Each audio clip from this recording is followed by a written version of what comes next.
national anthem, that was Skylar Cole. And now we'll be back in just a moment.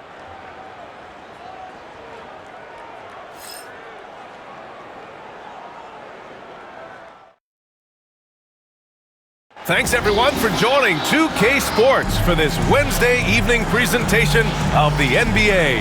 Hi, everyone. I'm Brian Anderson, alongside Grant Hill and Clark Kellogg. Our reporter is Allie LaForce. And checking out some numbers for Kentavious Caldwell-Pope.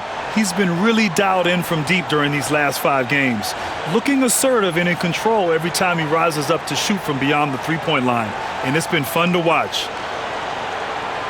And let's take a look at Boston's starting lineup. Holiday at the 1 with White at the 2. The core of this team, Brown and Tatum in the front court. And it's Porzingis in at the 5. And for the Magic, Banchero and Carter Jr. make up the front court. On the wings, it's Caldwell Pope and Wagner.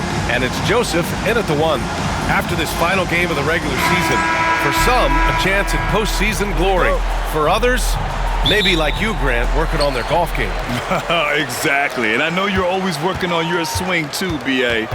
But personally, I can't wait for the postseason. Nothing like the excitement of playoff basketball. Now here's Banchero. Against Atlanta, he was really on his game. Shot clock at 6. Well, Clark, he's a former 1-1 back in 2022. The league better watch out. Paolo Banchero is coming. And he's coming with force, B.A. Loved him his 1 year in college. Loved his mobility, his strength, his savvy, and all of that on display as he's going to be one of the bright stars in the years ahead in the NBA. First one falls for him. I'll say this, Banchero is a guy that opponents can't forget about for a second. And you see it in all the defensive attention he gets. Teams show him all kinds of different looks, and he draws a bunch of double teams in isolation. And Banchero drops them both.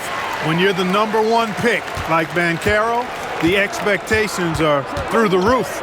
But Paolo is well-grounded, got his feet on the ground, head squarely focused. He's embracing the challenge and meeting it so far. Tremendous hustle, working hard for that bucket. Joseph passes to Banchero. Carter, a screen on Tatum. Here's Banchero, and he connects with a jumper. Yeah, there's not much Banchero can't do in the pick-and-roll set. He's comfortable as the roller or with the ball in his hands. Tatum from long range. That one falls. Nice feed that time from Holiday. Defensively, you have to stay connected. With our reporter, Allie LaForce. I briefly spoke with Jamal Mosley. We discussed just how difficult Jason Tatum is to guard and what he wants his team to do against him, and Coach told me he's a very talented and polished player. I told our guys to stay in front of him, don't fall for the pump fakes, play smart and under control. It's easier said than done, but we'll see if they're up to the task. Guys, back to you. Thanks for that, Allie. You got to D up Tatum from deep. He's got that kind of range. Wagner finds Banchero. That one is off. Tatum with some nice D. Right now, firing on all cylinders. Yeah, there's a nice flow to this offense right now. And the Magic surprising many league-wide, Clark, with how they've broken through. And the way they're winning, I might add. I mean, rugged, physical defense is their identity and calling card. Not necessarily what you expect to see from a young team, B.A.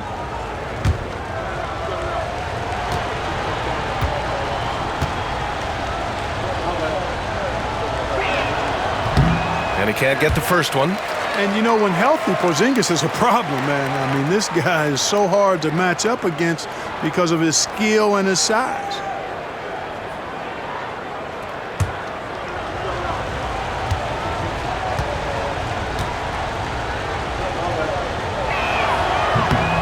And he's good on the second. What impresses me most about Porzingis is how versatile he is. I love that about a big man who does a little bit of everything. Outside, Caldwell-Pope. Kicks it out to Wagner. And that's out of bounds. Last touch by White. He had the right idea, just couldn't come up with the swipe. You know, fellas, 1 second quicker, and that's going the other way. First quarter, just about 2 minutes in. Just 5 on the clock. Here's Banchero. Ooh, nothing falling for them right now. With the crossover. And it's Tatum missing. And the shooter had very little space on that attempt. And guys, that's exactly the kind of high-impact defense they want to see out of him. Joseph passes to Wagner. Carter, a screen on Brown. Here's Wagner. And he drops in the layup off the glass. At 6'10", you love the versatility that Franz Wagner provides. I mean, this guy's very effective in the two-man game. Now here's Brown. Big-time contributor on offense. Just over 22 points a game. Boston shooting their third and fourth free throw attempts of the game. Shooting for Boston, Jaylen Brown. At the line for two. Take a break. Take a break. 2 shots.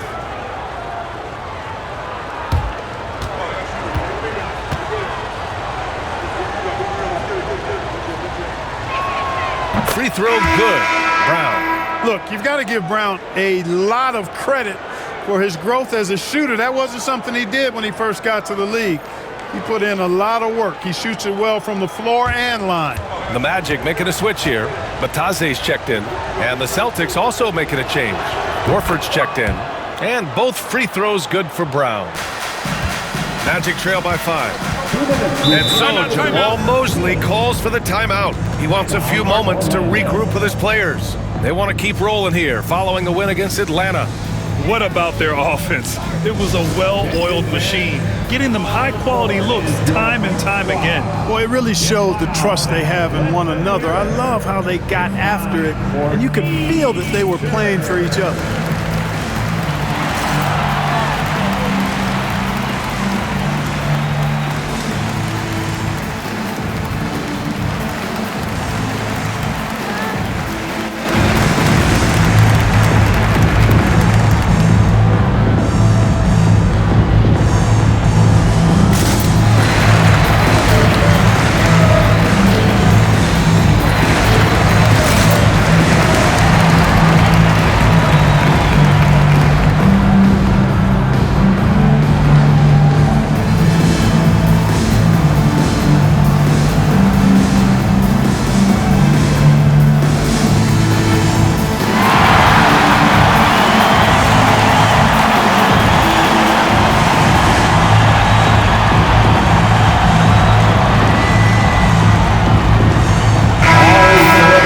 With only one game left, let's take a look at what the final standings could look like out east. Taking a look at Boston, with great effort over a long season, they're second in the conference. And of course the Magic, currently they're 5 spots behind them. Well, right now for Boston, they've been terrific throughout the regular season, showing they may be just the team to beat in the postseason. You know, the way they've handled just about every challenge that's been thrown at them this year, I don't see how they couldn't be considered front runners for the title. Here's Bataze. He's been productive, averaging just over 7 points a game. Here's Wagner.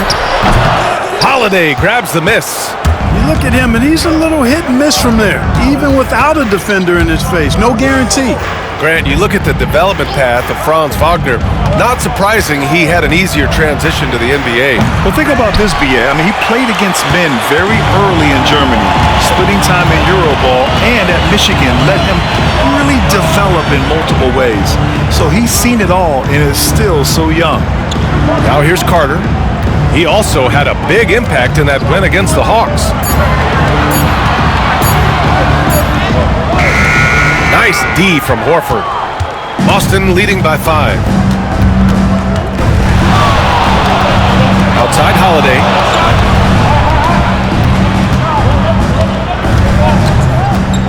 Outside Brown.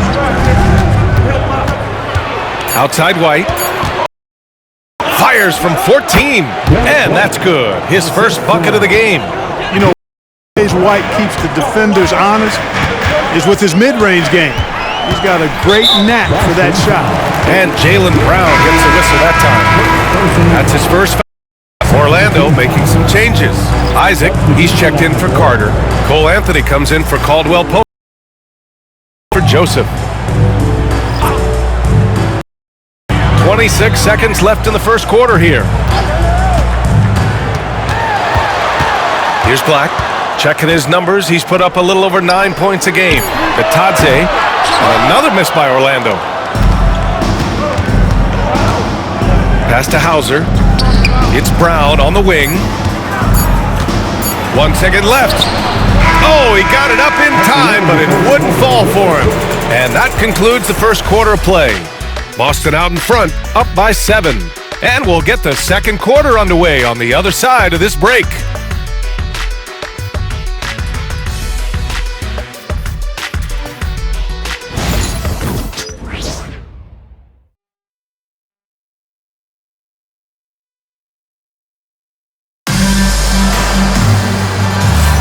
And for those of you just tuning in, second quarter action is where we are. And for Boston guys, what jumps out to you stat-wise? Well, it's simple. When you can dominate the boards at both ends, you can control the second chance touches. And, you know, their rebounding advantage has been glaring, simply outworking them on the boards for that entire first quarter. All right, Grant, which U.S.-born player do you think has the best chance to supplant LeBron as the face of the league? Oh, man, you putting me on the spot, B.A.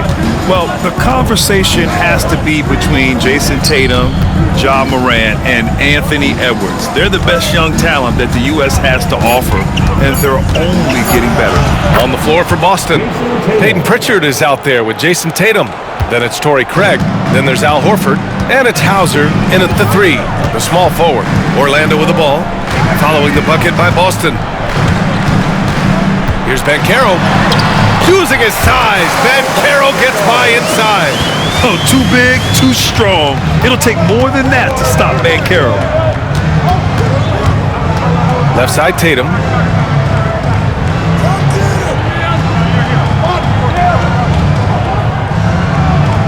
Down to 5 on the shot clock.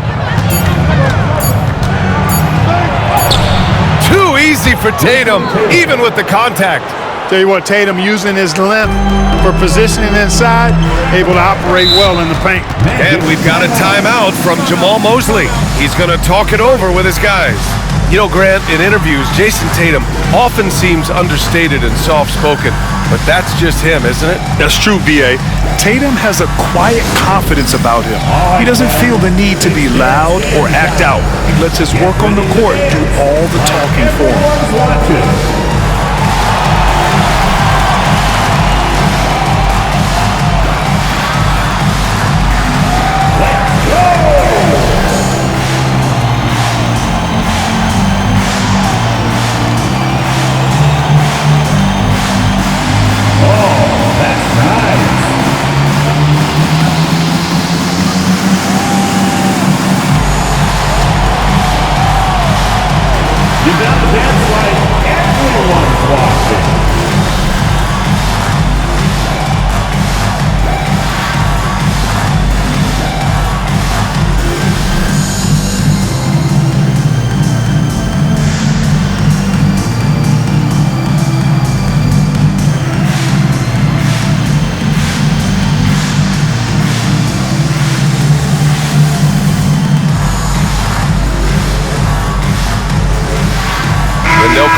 He's checked in for Orlando.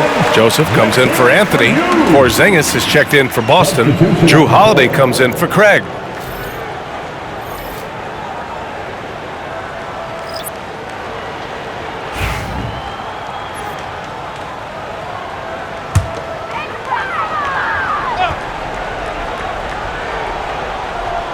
Here's Joseph. No points so far. And he buries his first look. They didn't do themselves any favors with their shooting in the first quarter, but they're starting to pick it up now. Sometimes, for whatever reason, a lot of times you don't know why. It takes a little while to work the knots out, but it looks like they're putting it together right now. He has to make that one. I mean, you have to make the defense pay when they